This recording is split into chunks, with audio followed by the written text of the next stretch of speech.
somebody wants to ask a question, maybe it'll be one I can answer without a slide. I don't know. Or I can just talk around it while you're getting ready. Yes? How does Einstein's equals MC squared play the role in the proton photon?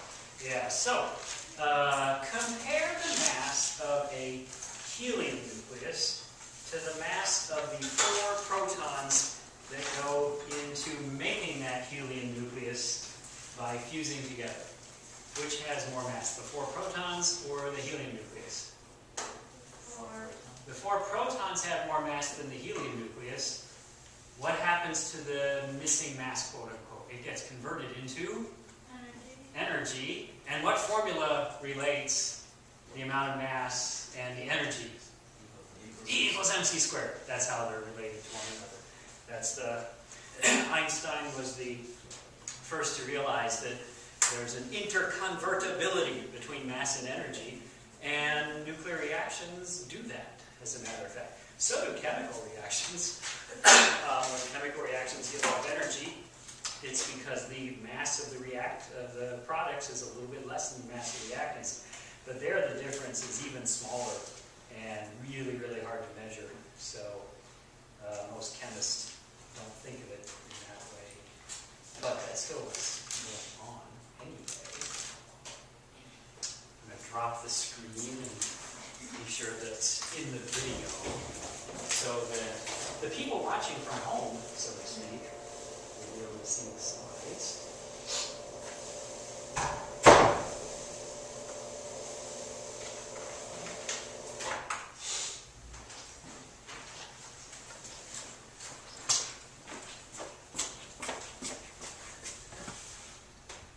Why, yes, as a matter of fact, it is.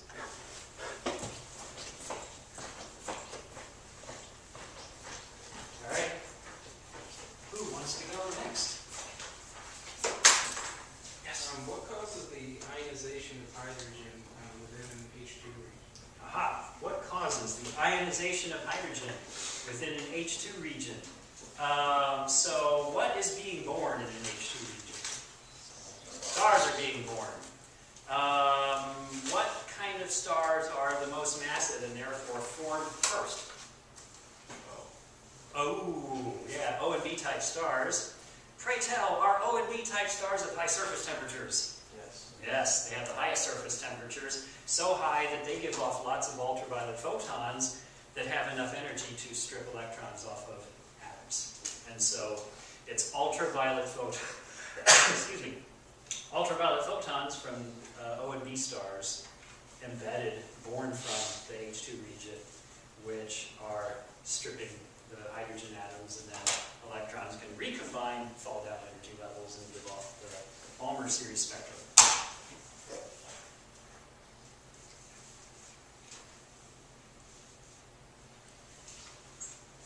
Oh, I guess we're done then. Nobody has any more questions? Well, that was quick. Okay, so see you. Oh, okay, yes.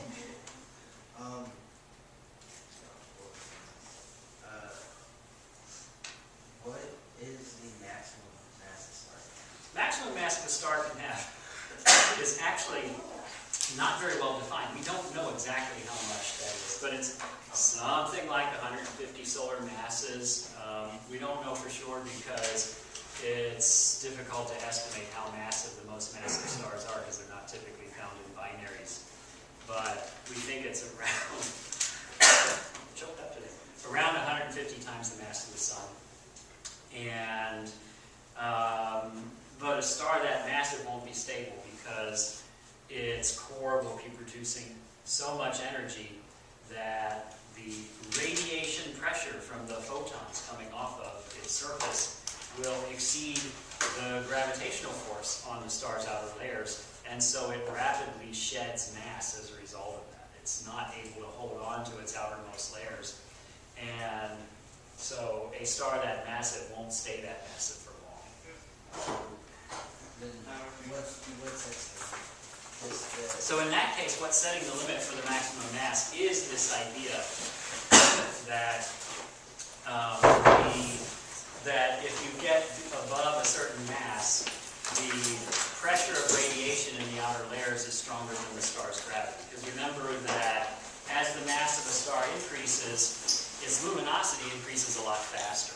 So for a star like the Sun, the Sun's gravity at its surface is strong enough to stay in balance with pressure and keep the surface where it is, maintain the material there. But if you keep dialing up the mass of the star, it gets more and more luminous, and eventually you reach a point around 100 solar masses or thereabouts, where it's called the Eddington limit, where at that point the star is so luminous that the pressure exerted by the photons that are flowing on the star's surface is stronger than the gravity holding the surface layers to the star, and so it will shed them. So if you tried to have a star 1,000 times the mass of the Sun, it wouldn't even be close. It would very rapidly blow off its outer layers from being so luminous. The theoretical prediction would be around 80 solar masses. We do seem to see stars more massive than that, but again, they're probably not going to stay that way because they're shedding their outer layers because of this phenomenon. So that's the... Yes, that's the point. It's we don't know exactly where the upper limit lies, but on theoretical grounds, we think for a star to really be stable, it'd be something like 80 solar masses, but we see some stars that seem to be more massive than that, but those stars don't also seem to be very stable. They're losing mass pretty rapidly. So the upper limit isn't as well defined as the lower limit. The lower limit is about what? 0.08 times the mass of the Sun, or how many times the mass of Jupiter? About 80, actually. About 80, because Jupiter is about 0.001 solar masses. So the lowest mass stars are 0.080 solar masses, so about 80 times the mass of Jupiter, or about 80% the mass of the Sun. That's set by a star, well, something trying to be a star, any less massive than that, nuclear fusion reaction via the proton-proton chain never gets ignited in the center because degeneracy pressure kicks in and stabilizes the core before it gets hot enough for fusion reactions to kick in. So that was a very cute sneeze by there.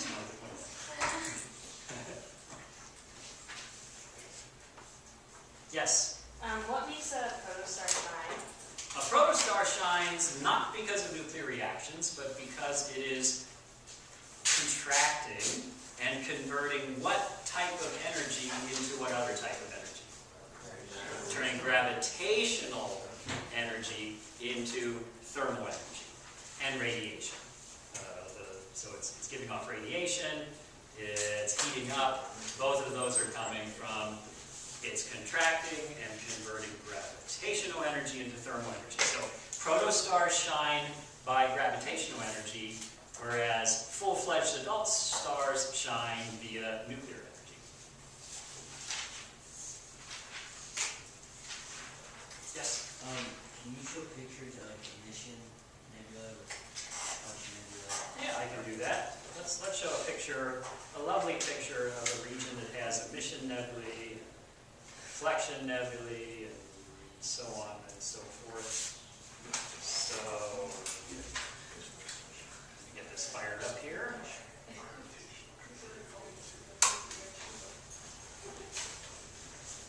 So a nice example is the region of Orion's belt. So here it is here. And let me hit the light so it shows up a little better. A little moonlighting. There we go. Okay, so what color are emission nebulae, also known as H2 regions? They're kind of a pinkish color. So this orangish, pinkish colored stuff is emission nebulosity. And meanwhile, how about reflection nebulae? They tend to be what color? Blue. So these things that look like blue dusty things are in fact blue dusty things. They are reflection nebulae, where dust particles are scattering short wavelengths more effectively, more often than they scatter long wavelengths. So here's an example of a reflection nebula. Here's an example of a reflection nebula. Here's an example of a reflection nebula. So the blue dusty looking things are in fact reflection nebulae. The pink regions are H2 regions or emission nebulae. And then also, we can see some dark dust nebulae, which are not fundamentally any different from reflection nebulae. They're both dust clouds. But with a dark nebula, what's happening is it's blocking light trying to come from behind it, and so it looks black in comparison. And so this is the sort of thing that I'm referring to when I say be able, if you're shown a photograph, to identify different kinds of nebulae in the time. Question? So it's blue because it's scattering more short wavelengths? It's scattering more short wavelengths, yeah. So it's similar to what makes our sky blue. In other words, the dust particles scatter, redirect light of all wavelengths that hit them, but a greater fraction of the short wavelength photons. So when I say blue, it's really code for short wavelength. So if I had equal numbers of red and orange and yellow and green and blue and violet and maybe even indigo photons trying to make it through that dust cloud, the greatest fraction of photons scattered would be violet, then blue, then green, and so on. Because the shorter the wavelength, the more easily dust particles and molecules can scatter them, can cause them to change directions. And so we see them as blue in color because they're scattering light of all colors, but they're scattering more short wavelength light than long wavelength light.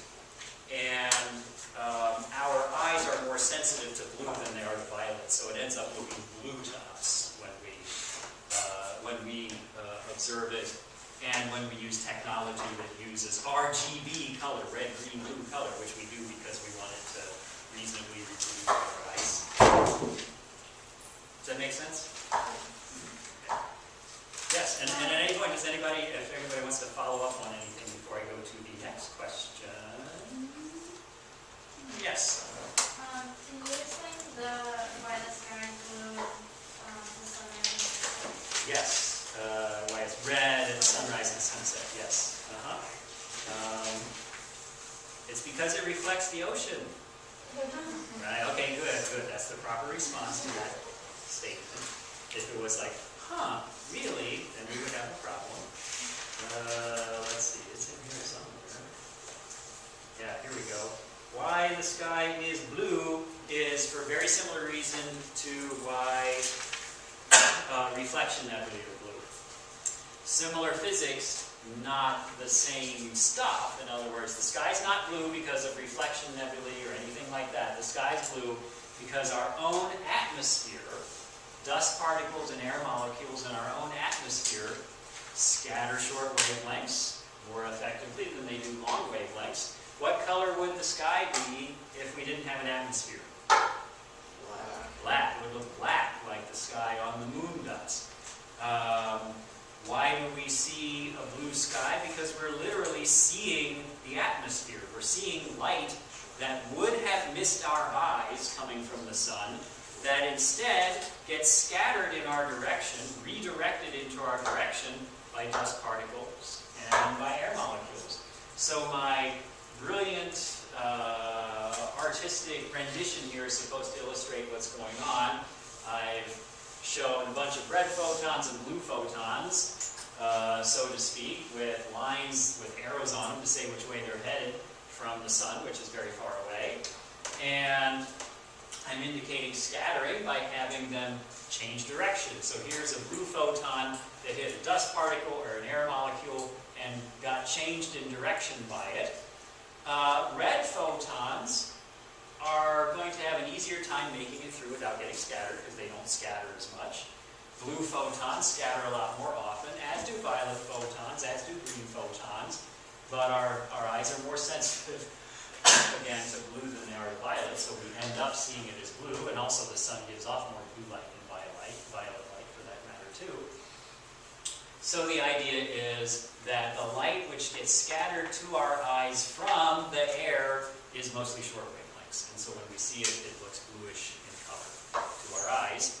Meanwhile, that means if we look at the sun through the atmosphere, and we look at it through more atmosphere at sunrise and sunset just because of geometry. When the sun is high in the sky, we're looking through a short path of atmosphere to see it. when the sun is low towards the horizon, we're looking through a longer path of atmosphere in order to see those rays of light which are coming more nearly tangent to the ground. And so there's a greater fraction of light scattered. And again, the idea is that a greater fraction of these short wavelength photons headed towards us from the sun, along the beam of light coming to us from the sun, gets scattered out of the beam, whereas a greater fraction of the long wavelength photons make it all the way to our eyes. And so as a result of that, the sun looks often a reddish or orange color at sunrise or sunset because of that phenomenon. Yes? If you already covered this, just tell me, I'll approximate it. But can you explain why protostar disks make the protostar bigger? Like, what is... Let's see. I don't think I ever said that. I mean, I wrote down from the book that they slow the rotation of the protostar and then they allow it to grow more massive. Okay, yeah. So I kind of, that's to me that's not the main idea here Okay. with the protostars.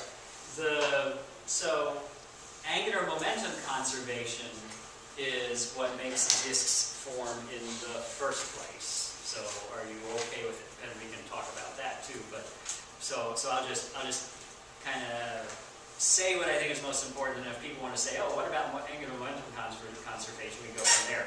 But the idea is angular momentum conservation means that the cloud spins faster as it contracts, and that makes it easier for material to fall down along the rotation axis than perpendicular to the rotation axis, and that causes a disk to form around it.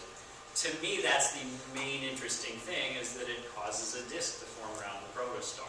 What the book's referring to is, and then the protostar can gather some material from that disk. But I mean, if the disk were, if there had been no rotation at all, I would just gather material from the cloud falling into it too. So I was a little puzzled actually by reading that in the book. I wasn't sure exactly what the point of that was myself.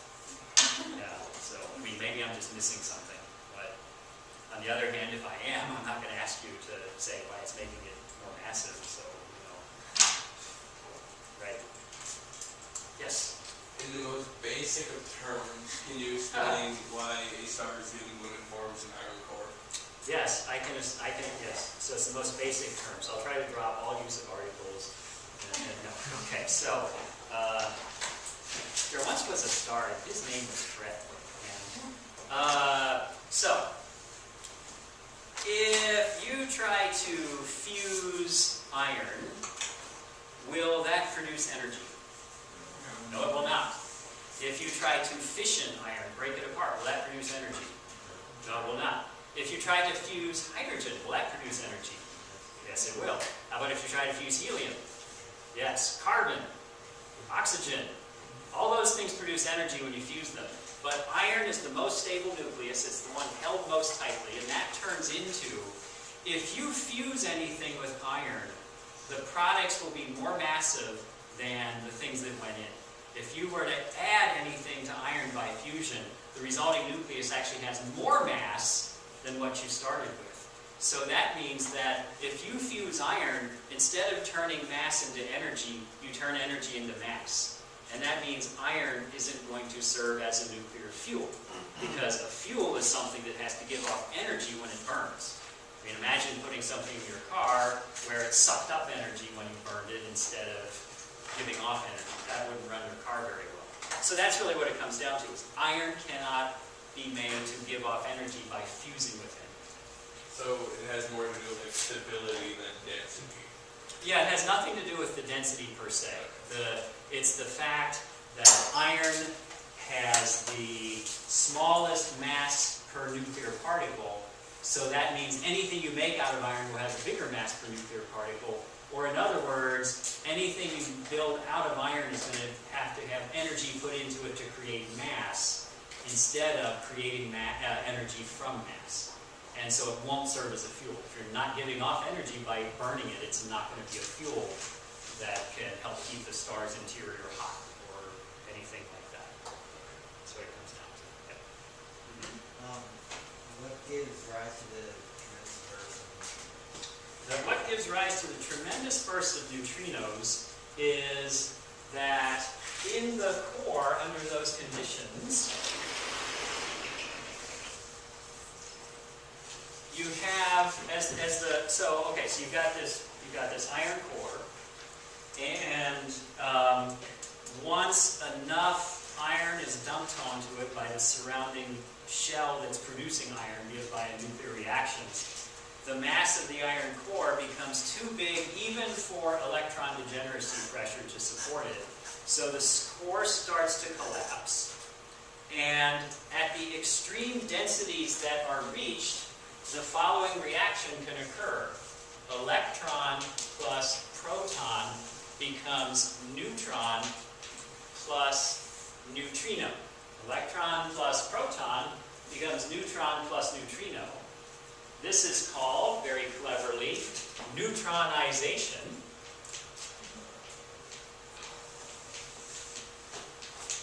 Because it is the creation of neutrinos.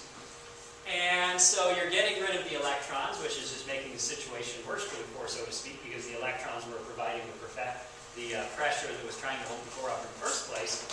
You eat the electrons this way, and all of a sudden the pressure is dropping just for that reason. And so that accelerates the collapse. But then also, in particular, this is how we're making a big ball of neutrons. We're turning the protons into neutrons, and so we're getting a big ball of neutrons out, and we're getting rid of the electrons too. So almost everything in the neutron star is neutrons, and the neutrinos fly away. And so the reason why we observed neutrinos after the supernova of 1987 is because we were catching some of the neutrinos that were created by this process. And the fact that we captured some of them was a very small number of them actually, but that's because it was hundreds of, more than 160 or something thousand light years away, so it's very far away. And also, we only capture a very tiny fraction of neutrinos because neutrino detectors aren't very efficient. The neutrinos are not very reactive with other types of matter. But anyway, that told us that our ideas about what happens in a supernova explosion like this are correct, because we correctly predicted it would produce neutrinos, and sure enough it did. Okay, any other questions about that? Yes? I'm sorry. I Yeah. don't really understand. What does that mean? So, like, the neutrons are, like, taking over? Or... So to speak. So in other words, so the core of the star, before this happens, is iron-56 nuclei, primarily, plus free electrons. Free electrons as in they're not bound to any atoms, it's a plasma. And the electrons are providing the pressure that is holding the core up, because they are providing degeneracy pressure. Now, when the mass of the core exceeds about 1.4 times the mass of the sun, we'll talk about that in the next chapter, it's called the Chandrasekhar limit. But anyway, when enough iron gets dumped onto the core by the surrounding silicon-burning shell, the core is now so massive, gravity is so strong in it, that even degeneracy pressure from the electrons isn't enough to support it anymore. So gravity spectacularly starts to win the battle with pressure. And in particular, the core rapidly collapses. It takes just a fraction of a second for the core to collapse. As the core collapses, it gets hotter and hotter and hotter because it's turning gravitational energy into thermal energy. Temperature rises to extreme levels, and that, and then I'm adding this, I hadn't mentioned this before, that causes really energetic gamma rays to be formed. So the idea being, remember, the hotter something is, the shorter the wavelength of photons it likes to make thermally.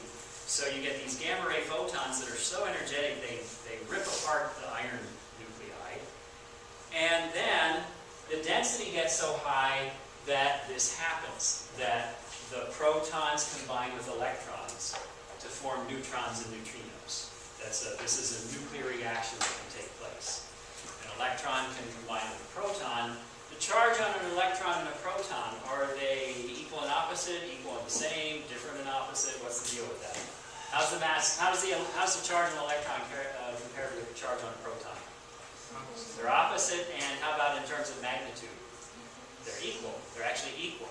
Equal and opposite. So if I add the charge on the electron to the charge on the proton, I get 0.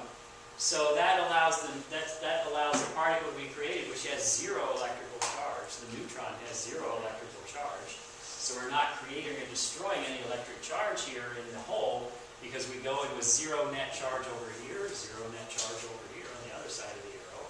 So this is how we create the neutron star, basically. A neutron star is a ball of neutrons. Where did the neutrons come from? Well, some of them were already there because the iron-56 nuclei do contain a lot of neutrons in them. But the other ones were generated because the protons got turned into neutrons by combining with the electrons. So the neutron star is made almost entirely of neutrons because it got rid of the electrons and protons by having the electrons combined with the protons and make neutrons.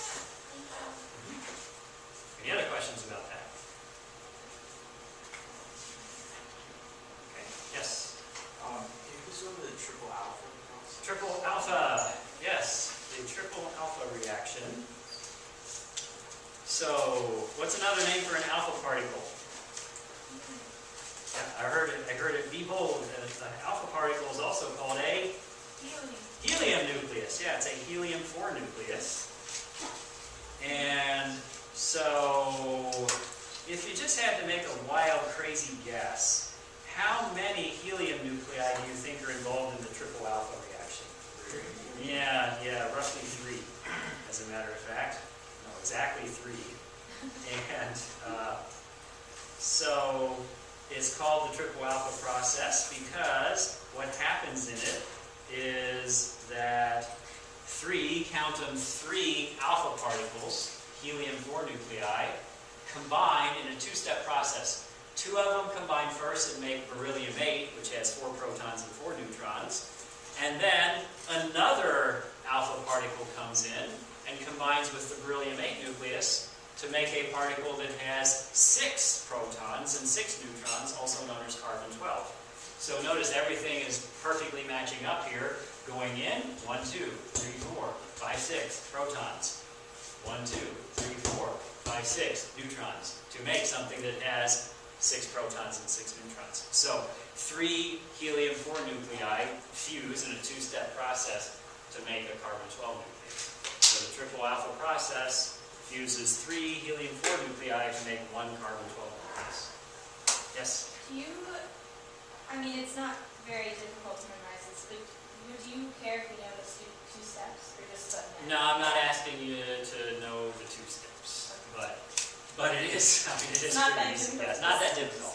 I'm not going to say what are the specific steps in the triple alpha reaction, but I would feel like if I did, I wasn't like thinking, oh my God, what is he doing? You know, but I'm not. But you know, yeah, just saying. Yeah. Yes. Will you go over what high and low mass protostars do on the HR diagram? What high and low mass protostars do on the HR diagram. I'll just draw it on the board here. So, That and why? yeah, how we know they're shrinking, right? Because I believe I say that in the thingy. So,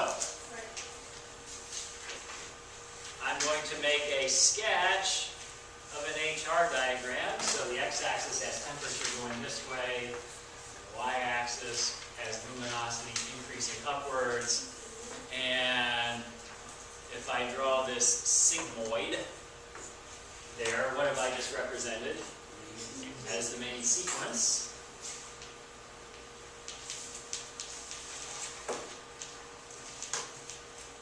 And a low mass protostar, like the Sun was once upon a time, moves along a life track, an evolutionary track, which for the most part is nearly vertical. It's almost going straight down on the HR diagram. So here we have life track of low mass star.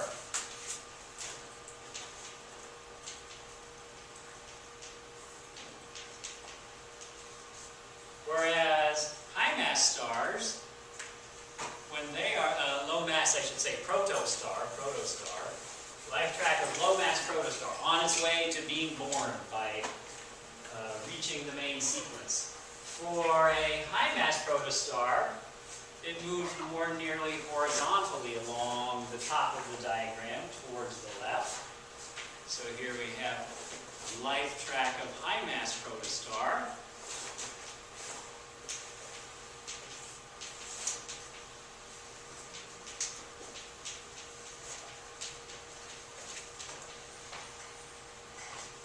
And we want to be able to say, okay, how do we know that in both cases they're doing what protostars ought to be doing, namely shrinking under their own gravity as they collapse towards becoming a stable main sequence star? So for the low mass protostar,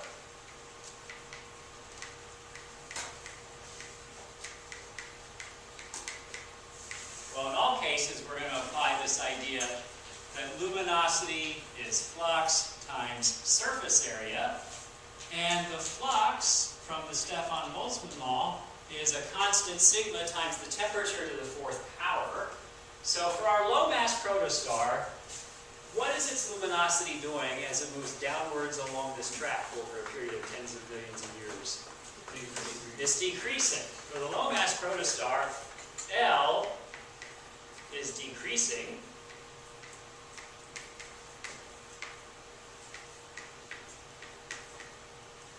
L's decreasing because we're going down towards lower values there. How about its flux? Well, what's its temperature doing if it's moving pretty much vertically? Staying the same. It's pretty much staying the same. I mean, it does rise over here, but I'm talking like overall, approximately, roughly. If it's moving vertically, F is staying the same.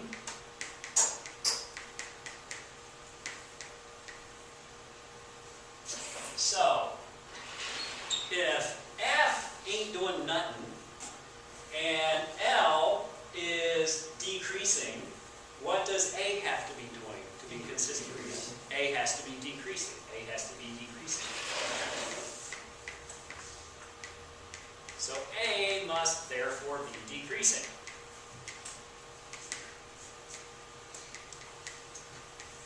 So notice this has something in common with before when I said, okay, how do you know from where they are in the HR diagram that giants are bigger than main sequence stars? And in that case it was comparing, well, the temperature and therefore the flux of the red giant star is similar to a main sequence star of the same color and temperature, but it's a lot more luminous, so therefore it must be bigger.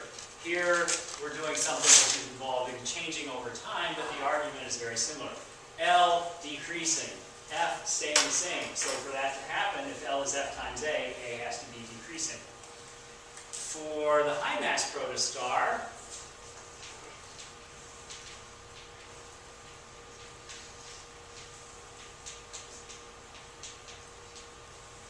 L is doing what? L is staying the same because it's moving horizontally, so it's keeping the same Y value, keeping the same value of L pretty much. So L is staying the same.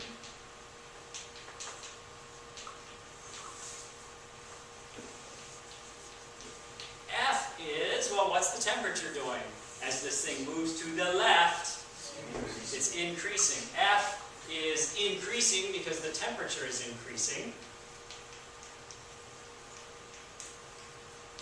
And again, L is F times A.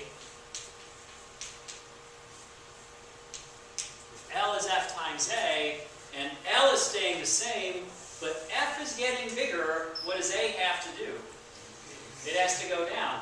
A has to be going down just as fast as F is going up if the product of F times A, when you multiply them together, is going to stay the same. So A must be decreasing.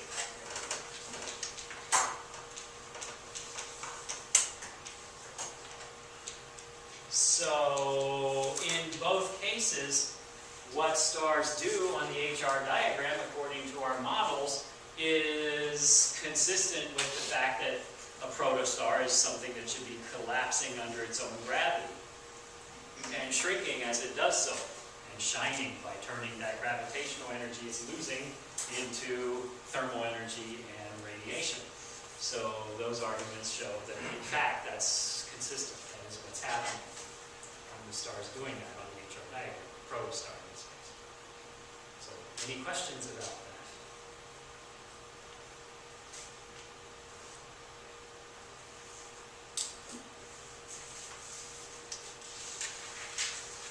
Yes? Can you explain what the turnoff point on the Yep, so turnoff point on a cluster's HR diagram.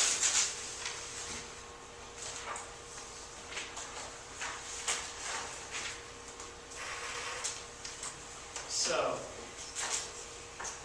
if I have a cluster of stars, can anybody tell me what do we call a region where an open cluster of stars is being born before our very eyes? What's that? And who, what? nebula? Yeah, what kind of nebula?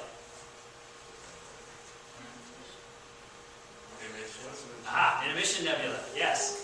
H2 regions or emission nebulae are regions where open clusters are being born before our eyes.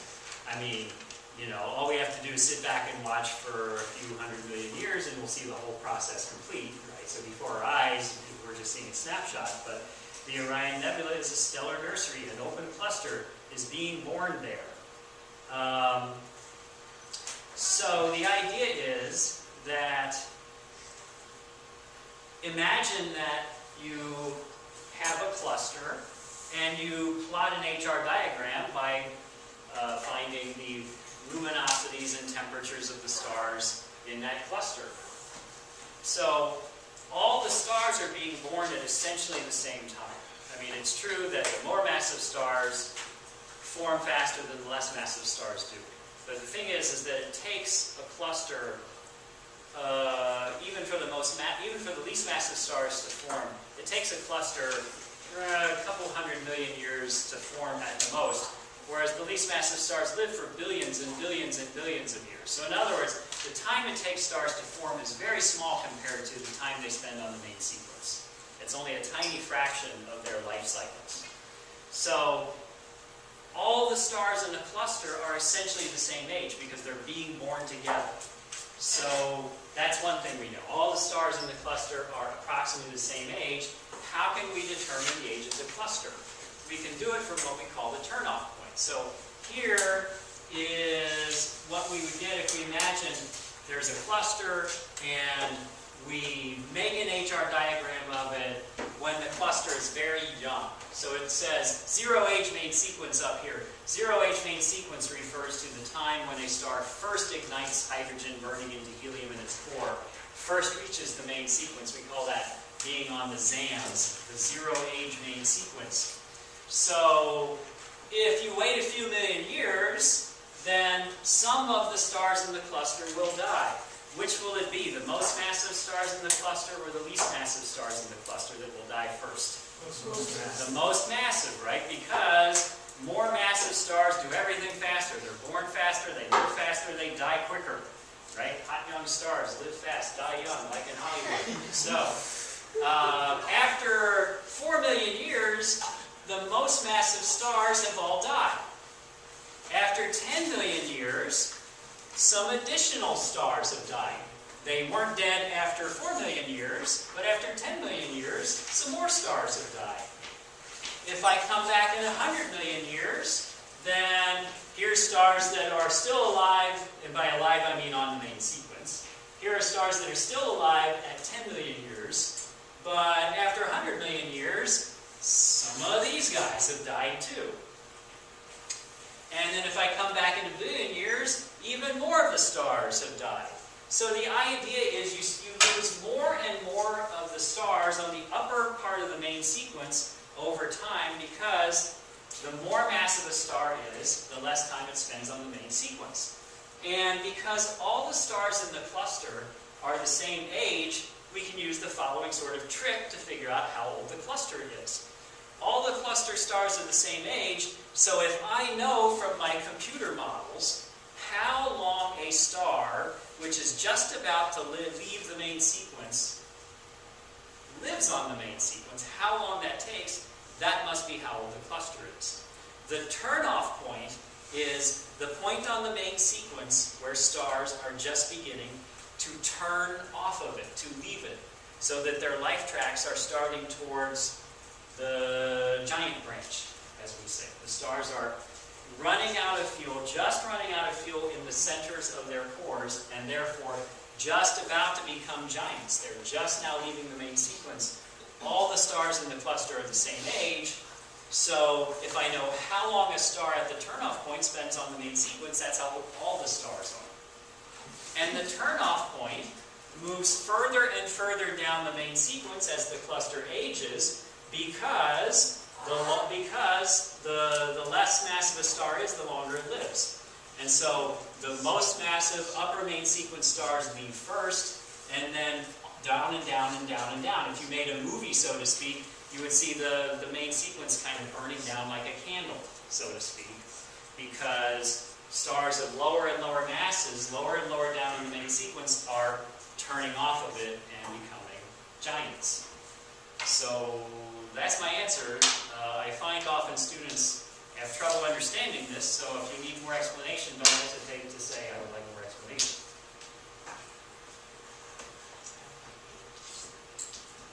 Yes? It's a new question. It's a new question. Okay, so any more about this stuff?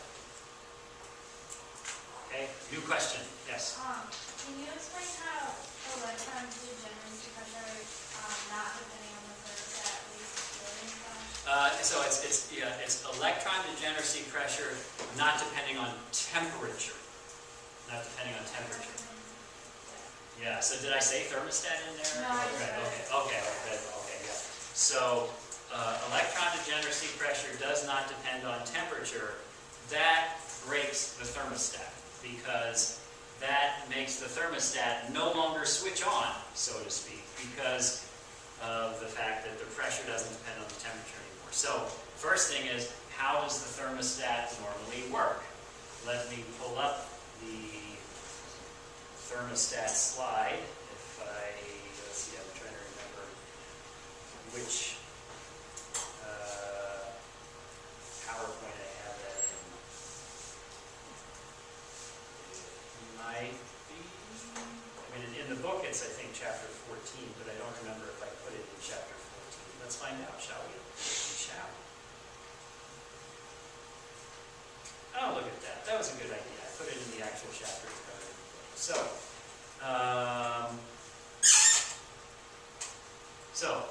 here's the working thermostat inside the inside the sun, or in any star whose core has the pressure not being degeneracy pressure, where increasing the temperature increases the pressure.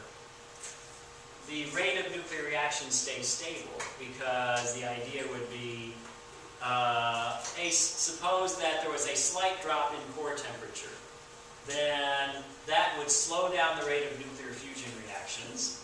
And if the temperature dropped and the reaction slowed down, what would happen to the pressure? If it gets colder, what would the pressure do? Go up or go down? The pressure increase or decrease? Quick, what's your answer? It'll go down or decrease, right? Exactly. Yes. So no pressure here. Just no. Yeah. So the pressure goes down. So now gravity starts winning. Now gravity is stronger than pressure, so the core starts to contract. But if the core contracts, it converts gravity energy into thermal energy and heats back up again. So the core